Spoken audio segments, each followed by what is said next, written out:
اس سے غفلت برتتے ہیں۔ تو اللہ تعالیٰ ہمیں محفوظ رکھے اور ہمیں قرآن حکیم سے جڑنے کی توفیق عطا فرمائے، اس کو ہم دل سے مانیں اور اس کے تقاضوں پر بھی عمل کریں۔ اللہ ہم سب کو اس کی توفیق عطا فرمائے۔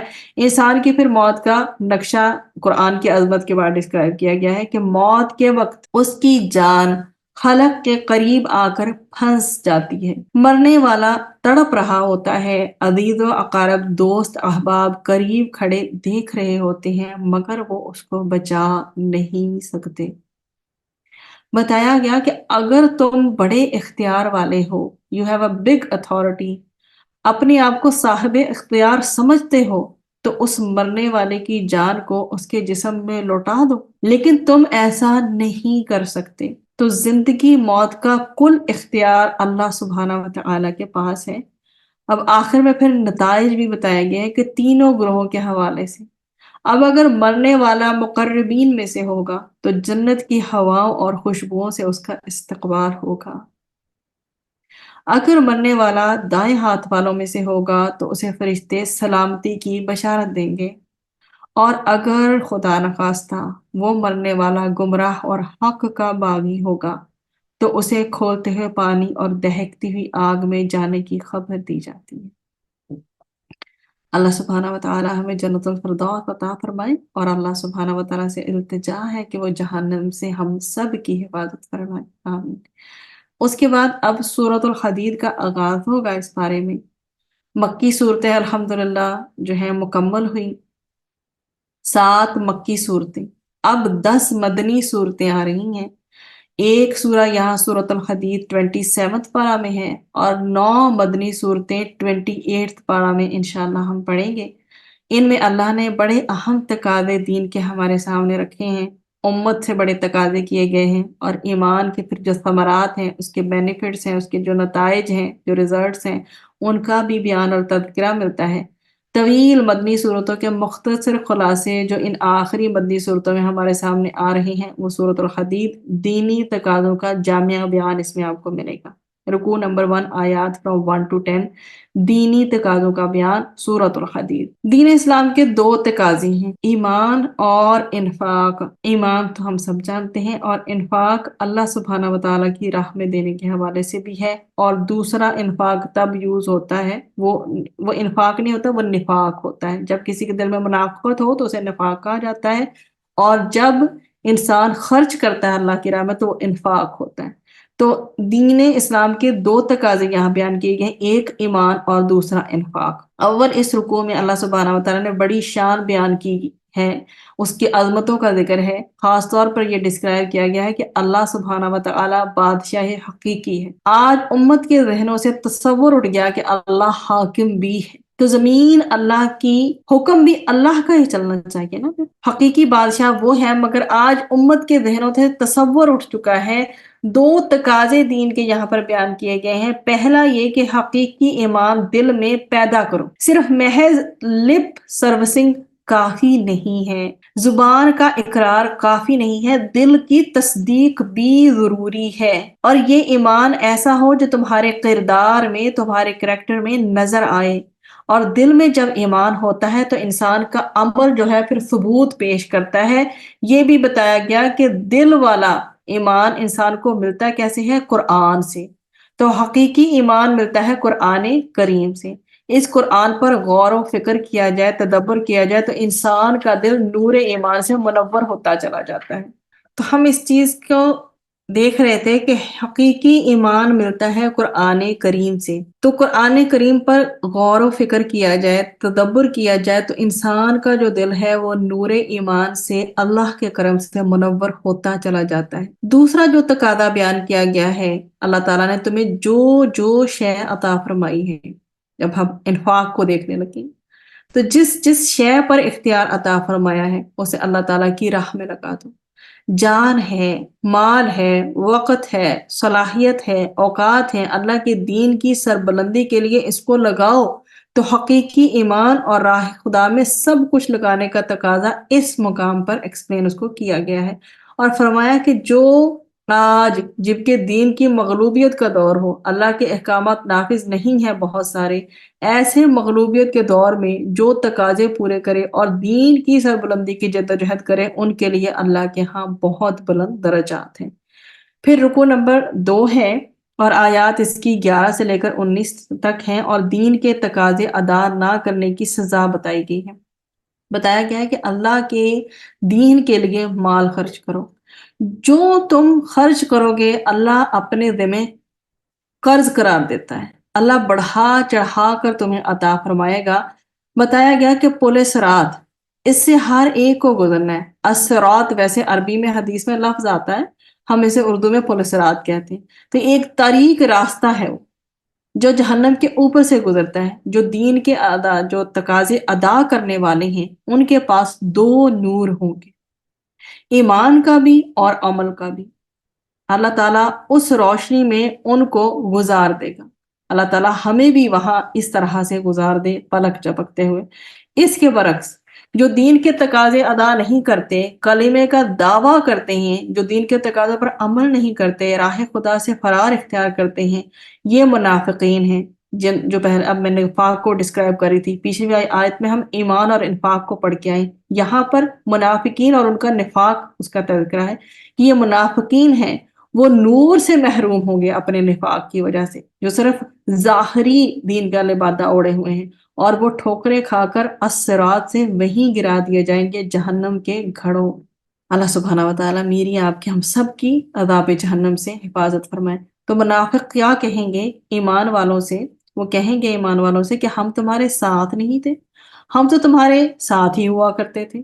ایمان والے کہیں گے ہاں ہاں، لیکن تم مال اور اولاد کے فتنے میں مبتلا ہو گئے، دین کے تقاضے ادا کرنے کے حوالے سے انتظار کرتے رہے اور پھر شک میں مبتلا ہو گئے۔ شیطان نے تمہیں بخشش کی امیدیں دلا کر دھوکے میں مبتلا کر دیا، اب تمہارا حشر جو ہے جہنم میں کافروں کے ساتھ ہوگا۔ انجام کے اعتبار سے منافق کافروں کے ساتھ ہوں گے۔ جھنجھوڑا گیا ہے کیا کہ اب بھی ایمان والوں پر وقت نہیں آیا کہ ان تخشع قلوبہم لذکر اللہ؟ ابھی بھی نہیں یہ وقت آیا ان کے تخشع، ان کے جو دل ہیں وہ کانپ اٹھیں، قلوبہم ان کے دل کانپ اٹھیں، لذکر اللہ اللہ کے ذکر سے، اللہ کے ذکر سے ان کے دل کانپ اٹھتے ہیں، اور جو اللہ نے حق میں سے نازل فرمایا ان کو سن کر ان کے دل کانپ اٹھتے ہیں۔ تو پھر بھی ہم بھی سوچیں کہ اللہ کے کلام کا ہم پر کیسا اثر ہو رہا ہے؟ کیا ہم تخشع کی جو کیفیت ہے اس میں آ رہے ہیں، جو خشیت کی کیفیت؟ کیا ہمارے قلوب جو ہیں اس پہ اسی طرح سے امپیکٹ ہو رہی ہے یہ چیز؟ تو بتایا گیا کہ دیکھو اللہ کی راہ میں مال خرچ کرو، اس سے منافقت دل سے نکل جائے گی۔ دنیا کی محبت کی وجہ سے بندہ دین کے تقاضوں سے ہٹتا ہے، مال کو راہ خدا میں لگاؤ، یہ دین کی محبت، مال کی محبت نکلے گی تو نفاق سے بچ جاؤ گے۔ دیکھیں اللہ سبحانہ وتعالیٰ نے کیا راستہ بتایا ہے کہ انفاق کا راستہ اختیار کرو تو نفاق سے بچ جاؤ گے، اور ایمان کی دولت تمہیں میسر آ سکے گی، اور پھر تم اللہ کے ہاں صدیق کا یا شہید کا درجہ بھی پا سکو گے۔ پھر رکوع نمبر 3 ہے اور آیات 20 سے لے کر 25 تک ہے۔ دنیاوی زندگی کے 5 سٹیجز جو ہوتی ہیں ان کو ایکسپلین کیا گیا ہے، دنیاوی زندگی کے 5 ادوار، 5 سٹیجز بتایا گیا کہ دنیاوی زندگی کے 5 ادوار کی جن کی دلچسپیوں میں، جن کے انٹرسٹس میں بندہ مبتلا ہو کر آخرت اور دین کے تقاضوں کو فراموش کر دیتا ہے۔ بچپن کا معصومانہ کھیل، لڑکپن میں کھیل تماشا جو ٹین ایج ہوتی ہے، تفریحات کی لذت جو انٹرٹینمنٹ انسان کرتا ہے، جوانی میں بننے سنورنے کا اہتمام، اور ادھیڑ عمر میں ایک دوسرے سے آگے نکلنا، بہترین گھر، اولاد کی اچھی تعلیم، گاڑی، بینک بیلنس وغیرہ، اور بڑھاپے میں مال اور اولاد کی کثرت کی ہوس۔ جیسے جیسے بندہ آگے بڑھتا ہے پچھلی زندگی کی کوئی حیثیت اس کی نگاہوں میں نہیں رہتی۔ یہی بتایا گیا کہ دنیا کی زندگی کھیتی کی مانند ہے، جب کھیتی میں فصل اگ آتی ہے، لہلہانے لگتی ہے تو انسان بڑا خوش ہوتا ہے، پھر وہ زرد پڑ جاتی ہے، تم بھی جوانی کے جوبن پر آتے ہو تو بڑے اکڑ میں آ جاتے ہو، بڑھاپا آئے گا، موت آ جائے گی، اور اس سے کسی کو معلوم نہیں، اس سے پہلے بھی آ سکتی ہے۔ مٹی مٹی ہو جاؤ گے، لیکن کل اللہ تعالیٰ کے سامنے کھڑے ہونا ہے، پھر وہاں اس کی مغفرت اور اس کی رضامندی کا اعلان ہے، یا پھر اللہ تعالیٰ کی طرف سے شدید عذاب۔ تو تم غور و فکر کرو، تم کل کے لیے کیا تیاری کر رہے ہو؟ یہ دنیا کی حقیقت بیان کرتی گئی ہے ہمارے لیے کہ یہ عارضی ہے، جس کی محبت میں ڈوب کر بندہ دین کے تقاضوں سے فرار اختیار کر لیتا ہے۔ بدلتے حالات میں انسان کے پاس مصائب، مصیبتیں، پریشانیاں، مشکلیں آتی ہیں، لیکن ان کی بھی حقیقت بتا دی کہ سب کچھ اللہ کے علم میں ہے۔ جو کچھ بھی ہو رہا ہے اللہ کی رضا سے، اللہ کی مشیت سے ہو رہا ہے۔ اور مومنانہ طرز عمل کیا ہوتا ہے کہ جب بھی مصائب آئیں، جب بھی مصیبتیں آئیں، تکلیفیں آئیں، مشکلیں آئیں، ان پر صبر کرو۔ یہ تو مصیبتوں کے لیے بتا دیا گیا نا، کہ جیسی بھی کیفیت مشکل سے مشکل ترین ہے اس پر صبر کرو، لیکن جب نعمت ملے، اللہ نواز دے، بلیسنگز ملیں، ریوارڈز ملیں، نعمتیں ملیں، تو ان پر پھر شکر کرو۔ نعمتوں پر اتراؤ مت، اللہ کا شکر ادا کرو۔ ان بدلتے حالات میں تاثرات دنیا کے ساتھ ساتھ انسان کیا کرتا ہے، گزرتے ہوئے حالات کے اکارڈنگ اپنے آپ کو مولڈ کرتا چلا جاتا ہے۔ لیکن انسان کو سے اللہ کو کیا مطلوب ہے کہ وہ مصائب پر صبر کرے اور نعمتوں پر اللہ کا شکر ادا کرے۔ اور پھر آگے جو ہے مزید ایکسپلین کیا گیا کہ پیغمبروں کا جو مشن ہے وہ انقلابی ہوا کرتا ہے، لِيَقُومَ النَّاسُ بِالْقِسْطِ۔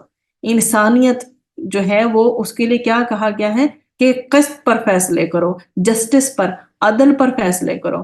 اس لیے پیغمبر دعوت اور تبلیغ کا کام بھی، جو پیغمبر دعوت کا کام بھی کرتے تھے اور تبلیغ کا کام بھی کرتے تھے، لیکن اللہ نے لوہا بھی پیدا کیا۔ جہاں پہ تبلیغ ہو رہی ہے، دعوت کا کام ہو رہا ہے، وہاں پر اللہ سبحانہ وتعالیٰ نے لوہا بھی پیدا کیا جس میں جنگ کی صلاحیت رکھی ہے۔ تو ظلم کے خاتمے اور عدل کے نفاذ کے لیے کبھی جنگ بھی کرنا پڑے تو اللہ تعالیٰ فرماتا ہے کہ ایمان والوں کو یہ کام کرنا ہوگا، اور اللہ کی خاطر اس کے دین کے لیے کھڑے ہو جاؤ اور عدل کے نفاذ کی جد و جہد کرو۔ پھر رکوع نمبر 4 ہے، آخری رکوع ہے اس پارہ کا اور سورۃ الحدید کا، آیات 26 سے لے کر 29 تک ہے۔ رہبانیت کا تذکرہ ہے کہ بیسیکلی جو رہبانیت ہے وہ دینی تقاضوں سے فرار کی ایک راہ ہوا کرتی ہے، اور بتایا کیا گیا ہے کہ ترک دنیا یعنی کہ رہبانیت کو اختیار کرنا یہ دین کے تقاضوں سے فرار اختیار کرنے کا ایک بہانہ ہے، اور شیطان کچھ لوگوں کو اس ترک دنیا کی روش پر لگا کر دین کے تقاضوں سے دور کرتا ہے تاکہ معاشرے میں شیطانی کام چلتے رہیں اور تم کونے خدرے میں بیٹھ کر بس اپنی انفرادی عبادات میں لگے رہو۔ یہ ہے شیطان کا طرز عمل، جبکہ دین کیا کہتا ہے کہ اٹھو، عدل کے قائم کرنے والے بن کر کھڑے ہو جاؤ، ٹیک اے اسٹینڈ۔ یہ تقاضا اس مقام پر بیان کیا گیا ہے۔ اہل کتاب کو بھی بتایا گیا ہے کہ اگر وہ نبی کریم صلی اللہ علیہ وسلم پر ایمان لے آئیں تو ان کو کیا ہوگا، ان کو دوہرا اجر عطا ہوگا، اور اللہ ان پر اپنی رحمتوں کے دروازے کھول دے گا۔ اللہ سبحانہ و تعالیٰ سے دعا ہے کہ اللہ تعالیٰ مجھے اور آپ کو قرآن حکیم سے مزید تعلق کی مضبوطی عطا فرمائے اور اس کے تقاضوں پر عمل کی توفیق عطا فرمائے، آمین۔ وآخر دعوانا عن الحمد للہ رب العالمین، سبحان ربک رب العزت عما یصفون وسلام علی المرسلین والحمد للہ رب العالمین۔